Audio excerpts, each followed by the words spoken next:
দর্শক, BCG news page থেকে আপনাদেরকে স্বাগতম। আমি এই মুহূর্তে অবস্থান করছি গাইবান্ধা সাগাতা থানা আওতাধীন ৯ নং কামালেপাড়া ইউনিয়ন কামালেপাড়া গ্রাম। এখানে আজকে সকাল ১০টায় একটা মর্মান্তিক ঘটনা ঘটছে। আপনারা অবশ্যই জানছেন এবং নেটে দেখছেন অবশ্যই, যে এখানে এক ছেলে আত্মহত্যা করেছে।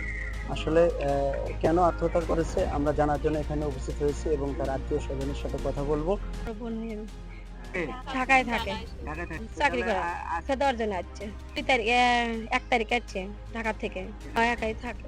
খাওয়া দাওয়া খায়। এই একাই আনতে খায়। আমার বাড়ি থেকে ফোন দিচ্ছে। এতে ফোন দিচ্ছে সব। আমার ভাই বউ দিচ্ছে, খালাতো ভাই বউ দিচ্ছে। আমার খালাতো ভাই বউ করছে তাড়াতাড়ি তুই চলে আসে। আমি বলছি কি হয়েছে? ওরা কয় না, খালি কান্দাকাটি করছে, চিগড়ে করেছে। কি হয়েছে কয় না। পরে আমার ননদ করছে তুমি আসো, কিছুই হয়নি, আর এমনি জ্বর, তুমি আসো, তাড়াতাড়ি আসো। আসে দেখে এই অবস্থা। সকালবেলা কইছে যে মেয়েদি তোমার মাথা থামাখানা পিছিয়ে দাও, তো মাথা কোন ব্যথা করিচ্ছে। তো সে কথা কয় ওই বাইরে দিয়ে ঘুরে যাচ্ছে আইসে দিয়ে ওই এখন ঘরের মধ্যে শুতে এই দরজা ছিটকেনি দিয়ে ওই দরজা খোলা। তারপরে এখন ওর ভাই ফোন দিছে, ফোন দিয়ে কইছে যে এলে দেওতা না হাসানো গানা। এখন ওর ভাই এখন এই ঘর আলা ফির নাই কোটেবেন গেছে, ফিরে খাইলে আমার এক ভাইস্তের নাতিনের কাছে ফোন দিছে, দিয়ে করছে যে যাতা না ওই ঘরটা না আমার ভাইয়ের কাছে নিয়ে যাতো ফোনটা আনা। তো এখন ওক ডাকছে, কোনো সারা শব্দ পাইনি, পরে গেট খুলে যা দেখো ওই অবস্থা। ওই আমার এক ভাইস্তে গিয়ে নাতিন হয়। নাতি ডাকছে। আমি ওর তো আসছি। ছাত্র মানুষ সবার সাথে হাসিখিরি করে আছে, কারো উপর আমার সন্দেহ করবো। ওই তো আমার কিছুই পাইনি কে, না কিছুও পাইনি আমাকে, কিচ্ছু আমরা কিছুই যাইনি এখন। শুনলাম যে উনি মারা গেছে, তখন আমরা বাড়িতে না আসলাম, ধরে থেকে মারা গেছে। তখন আমরা বুঝতেও পারলাম, কেউ করতে পারলাম না। আমাকে নিজে করে ছেলেটা ভালো, ছেলে ভালো ছেলে, কোনো ওই সম্পর্ক বলে আমরা কিছু ধরতেও পারিনি, কোথাও পারিনি স্যার। কারণ থাকে ঢাকায়, আমাদের কি হয়েছে না আল্লাহ কি জানে। এখান নাইটি ভাত খাওয়ালি তখন নাইটি হাত ধরে নিলে ভাত খুব খেয়ে নেই। ছেলে ভালো, ছেলে সবার সাথে, কারোর সাথে কোনো ঝগড়া ঝাঁটি কিচ্ছু করেনি। আমরা সবাই জানি যে একমাত্র সবাই ভালো ছেলে, কিন্তু বাবা থাকে ঢাকায়, ওর ভাইও থাকে ঢাকায়, মা নাই, মা মারা গেছে। ছেলে খুবই ভালো, ভদ্র ছেলে।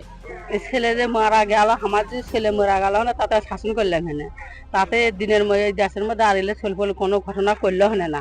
কিন্তু বাপ মারা শাসন করা না হিসেবে চলপল এখন খারাপ পথে চলে গেছে। তো বাপ মা কখন শাসন করা লাগবে, চলপল জানি এই ঘটনা আর কোনোদিন ঘটায় না। সেই হিসেবে আমরা হলে চলপল শাসন করা লাগবে। এখন বাপ মরে গেছে, বাপের মায়ের কোলেরাও খালি হয়ে গেল। সেই জন্য সবাই এখন মিলেমিশে থাকে, চলপল শাসন করবে বাপ মায়ের। কামালেরপাড়া গ্রামে আসলাম। এখানে হাসান হোসেন, বয়স 18 হবে, এসএসসি পরীক্ষার্থী। জানতে পারলাম সে গলায় ফাঁসি দিয়ে আত্মহত্যা করেছে। আমি এসে দেখলাম সিমটমও আত্মহত্যার বোঝা যাচ্ছে। তারপরেও আমরা বিষয়টা আরো জিজ্ঞাসাবাদ করতেছি। সার্বিক বিষয়ে জানার পরে তারপরে সিদ্ধান্ত হবে। সেই ছেলের নাম হচ্ছে আবু হাসান, আর তার বাবার নাম হচ্ছে লোকমান। আসলে সে ছেলে দীর্ঘদিন ঢাকায় থাকতো, পরীক্ষা দেওয়ার জন্য সে বাড়িতে আসছিল। এখানে বাড়িতে আমরা জানতে পারছি কেউ ছিল না, ওই ছেলে একাই পাক করে রান্না করে এখানে খাচ্ছিল এবং পরীক্ষা দেওয়ার জন্য প্রস্তুতি নিচ্ছিল। তো হঠাৎ করে এই ঘটনা।